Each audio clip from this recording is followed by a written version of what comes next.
कितने दिन से ड्राइवरों को परेशान करता है, कहीं ट्रक वालों को, कहीं ऑटो वालों को, कहीं स्कूटी वाले को।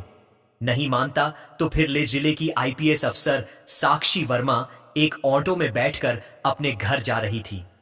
ऑटो ड्राइवर को यह बिल्कुल अंदाजा नहीं था कि जो महिला उसकी ऑटो में बैठी हुई है वह कोई आम महिला नहीं बल्कि जिले की आईपीएस अफसर है।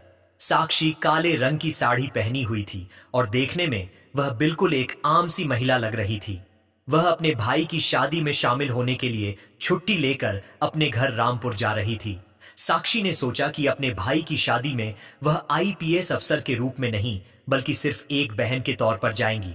ऑटो चलाते हुए ड्राइवर ने कहा, मैडम, आपकी वजह से मैं इस रास्ते से जा रहा हूं, वरना मैं इस रास्ते से बहुत कम जाता हूं। आईपीएस अफसर साक्षी ने ऑटो वाले से पूछा, लेकिन ऐसा क्यों भैया, इस रास्ते में क्या प्रॉब्लम है? ऑटो ड्राइवर ने कहा, मैडम, इस रास्ते पर कुछ पुलिस वाले खड़े रहते हैं। हमारे इस इलाके का जो इंस्पेक्टर है वह ऑटो का चालान बिना वजह काटता है और ऑटो वालों से बिना किसी गलती के पैसे वसूलता है।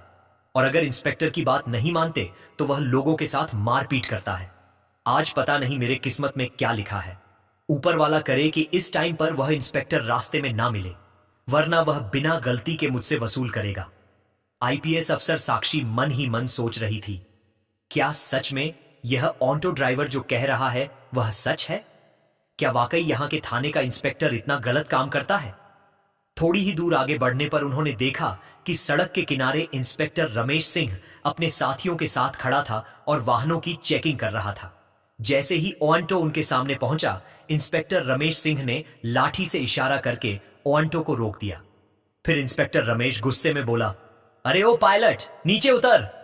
तेरे बाप की सड़क है क्या? इतनी तेज स्पीड में ऑटो चला रहा है। कानून का कोई डर नहीं है क्या? चल अब जल्दी से RS 5000 का चालान भर।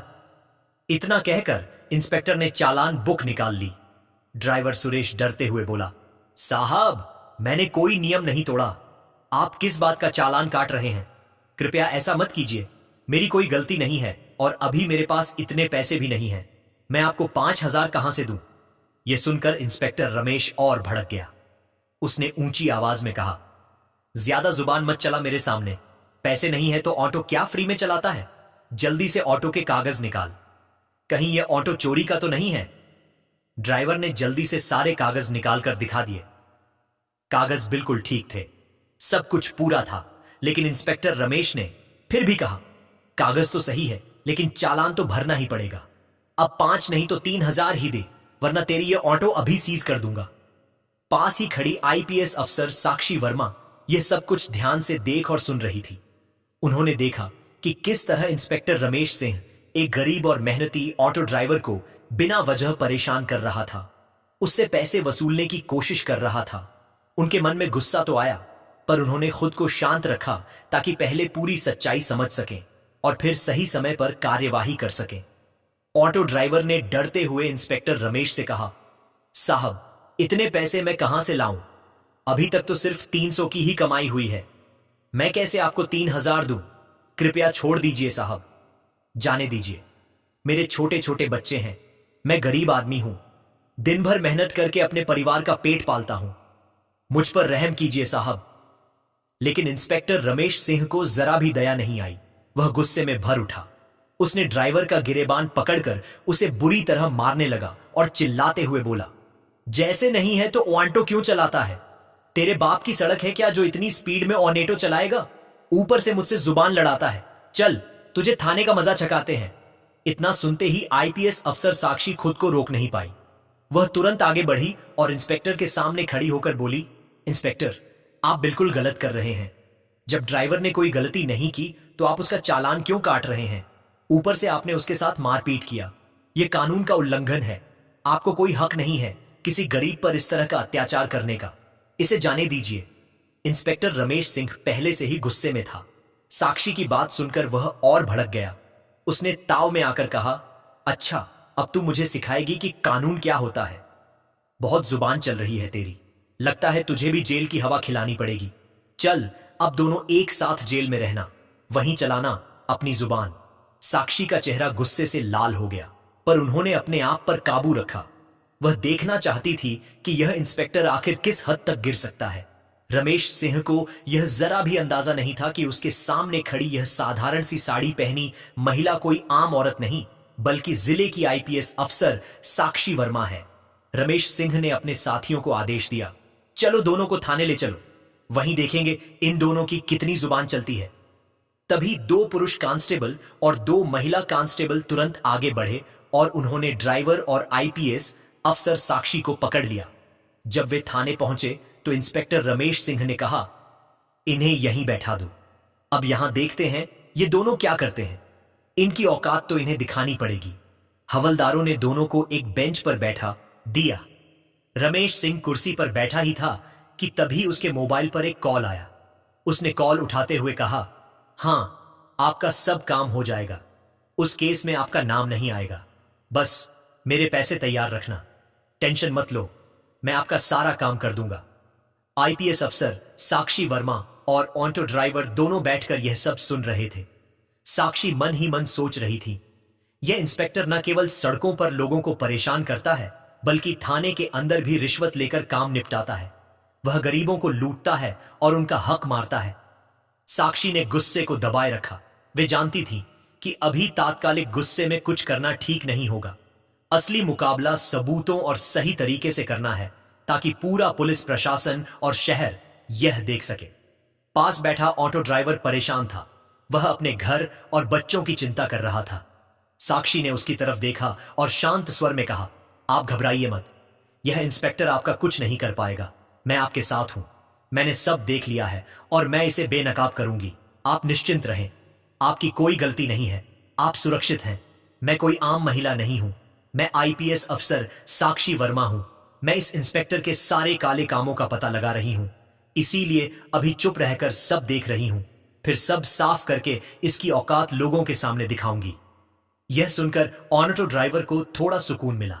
उसने एक गहरी सांस ली और बोला, क्या आप सच में आईपीएस अफसर मैडम? लेकिन जब मेरे साथ यह सब हो रहा था तो आपने कुछ क्यों नहीं कहा? मुझे बचाया क्यों नहीं? आप कहीं झूठ तो नहीं बोल रही हैं, या आप इन लोगों से मिली हुई तो नहीं है? ड्राइवर थोड़ा घबराया हुआ था। साक्षी ने उसे शांति से भरोसा दिलाया, नहीं, मैं इन लोगों से नहीं मिली हूं। मैं सच में इस इंस्पेक्टर को बेनकाब करने के लिए चुप बैठी हूं। बस मैं देख रही हूं कि यह इंस्पेक्टर और कितने गलत इल्लीगल काम करता है, इसीलिए अभी चुप हूं, वरना चाहूं तो इसे तुरंत सस्पेंड भी करवा सकती हूं। तुम थोड़ा इंतजार करो, फिर देखो आगे मैं इसका क्या हाल करती हूं। कुछ देर बाद इंस्पेक्टर रमेश सिंह अपने कैबिन में चला गया। फिर उसने एक हवलदार को बुलाया और कहा, उस ऑटो ड्राइवर को बुलाकर लाओ। हवलदार तुरंत बाहर गया और ड्राइवर से बोला, साहब ने आपको अंदर बुलाया है। यह सुनकर ड्राइवर डर गया, मगर साक्षी ने उसे हिम्मत दी और कहा, तुम परेशान मत हो, जो भी होगा मैं सब देख लूंगी। वह इंस्पेक्टर के पास गया। इंस्पेक्टर राणा ने ड्राइवर को देखकर हंसते हुए कहा, देख, अगर तुझे तेरी ऑटो बचानी है तो तुझे आज 3,000 तो देने ही होंगे, वरना मैं तेरी ऑटो सीज कर दूंगा। ऊपर से तू मेरा दुश्मन भी बन जाएगा। पूरे इलाके में मेरा ही राज चलता है, मैं जो चाहूं वह कर सकता हूं। मुझसे टक्कर मत लेना, जो मैं कह रहा हूं वही कर। जल्दी से 3,000 चालान भर दें। ड्राइवर का दिल जोर से धड़कने लगा। वह रोते हुए बोला, सर ऐसा मत कीजिए, मेरा हाल देखिए, अभी मेरे पास इतने पैसे नहीं हैं।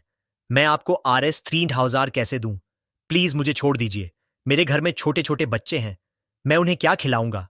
इंस्पेक्टर गुस्से में बोला, देख, मैं तेरी कोई भी बात नहीं सुनूंगा।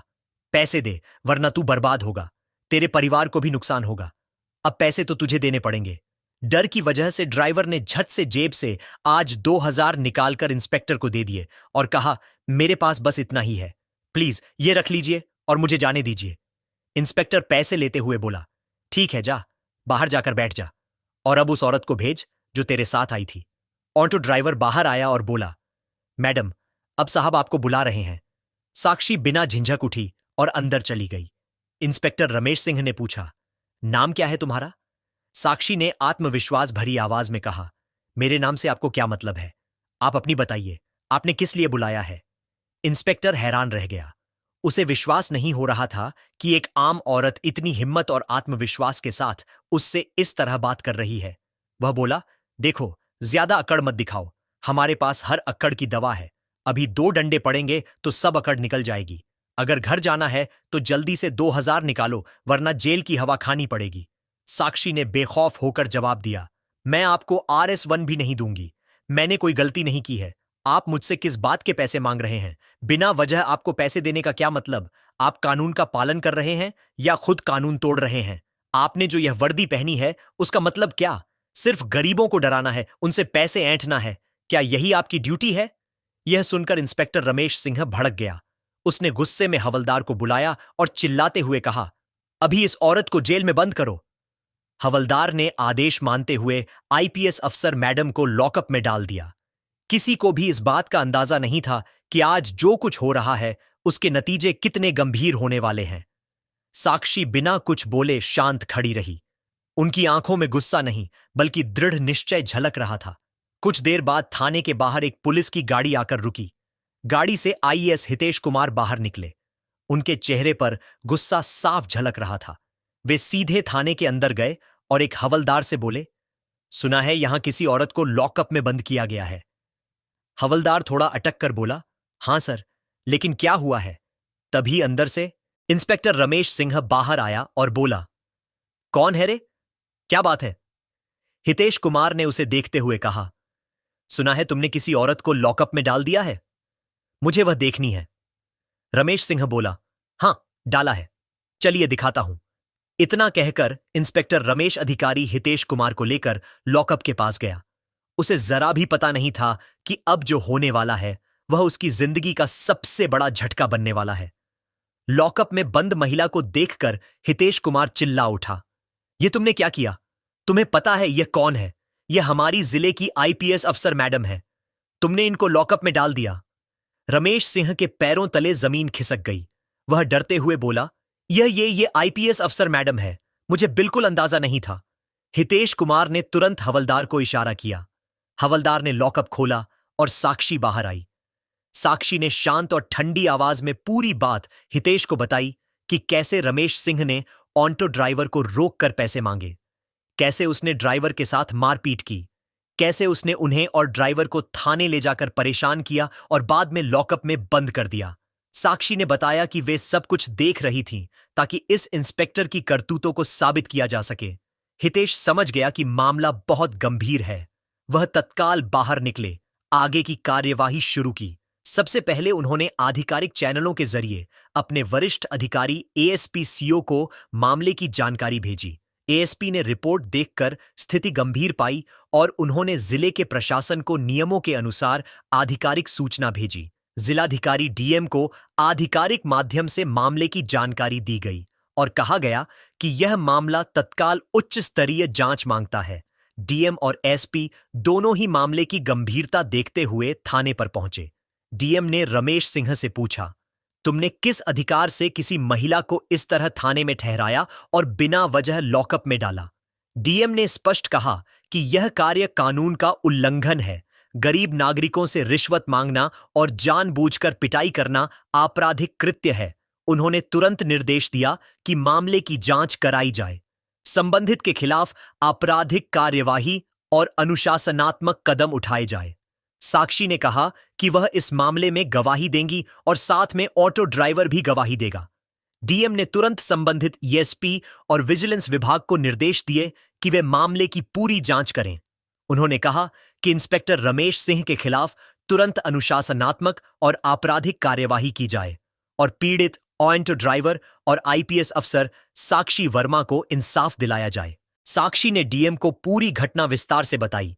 उन्होंने कहा कि यह सिर्फ उनका मामला नहीं है, बल्कि जिले के कई गरीब और छोटे व्यवसाय लोग इसी तरह के अत्याचारों के शिकार होते हैं। ऑटो ड्राइवर से भी पूछताछ हुई। ड्राइवर ने DM और जांच अधिकारियों के सामने बताया कि किस तरह से रमेश सिंह ने बिना किसी कारण के चालान भरने और पैसे मांगने की धमकी दी। ड्राइवर का बयान भी आधिकारिक फाइल में दर्ज किया गया। जांच शुरू हुई। विजिलेंस टीम ने थाने के रिकॉर्ड और CCTV फुटेज का अध्ययन किया। उन्होंने देखा कि रमेश सिंह कई बार ऑटो चालकों और गरीब लोगों को डराकर पैसे वसूलता रहा है। अगले दिन सूरज की पहली किरण के साथ शहर की सड़कों पर अधिकारियों की गाड़ियों की लाइन लग गई। ESP कमिश्नर के साथ कई IAS, IPS अफसर अधिकारी थाने में प्रवेश किए। उन्हें देखकर इंस्पेक्टर रमेश सिंह के चेहरे का रंग उड़ गया। रमेश सिंह की कुछ भी नहीं सुनी गई और उसके हाथों में हथकड़ी डाल दी गई। एसआईपी कमिश्नर ने आईएएस अधिकारी हितेश को आदेश दिया और कहा, रमेश सिंह को अभी इसी वक्त सलाखों के पीछे डाला जाए। जो कानून का उल्लंघन करेगा उसका यही हाल होएगा। और इसके बाद रमेश सिंह को सलाखों के पीछे डाल दिया। तो दोस्तों, यह कहानी केवल मनोरंजन और शिक्षा के उद्देश्य से बनाई गई है। इसमें दिखाए गए सभी पात्र, घटनाएं और संवाद काल्पनिक हैं। किसी भी वास्तविक व्यक्ति, संस्था या घटना से इनका कोई संबंध नहीं है। कृपया इसे केवल कहानी के रूप में देखें और इसका आनंद लें। हम किसी की भावनाओं को ठेस पहुंचाना नहीं चाहते। अगर आपको यह कहानी पसंद आई हो तो इसे लाइक करें और ज्यादा से ज्यादा लोगों तक शेयर करें। कमेंट करके बताएं कौन सा कदम सबसे अच्छा लगा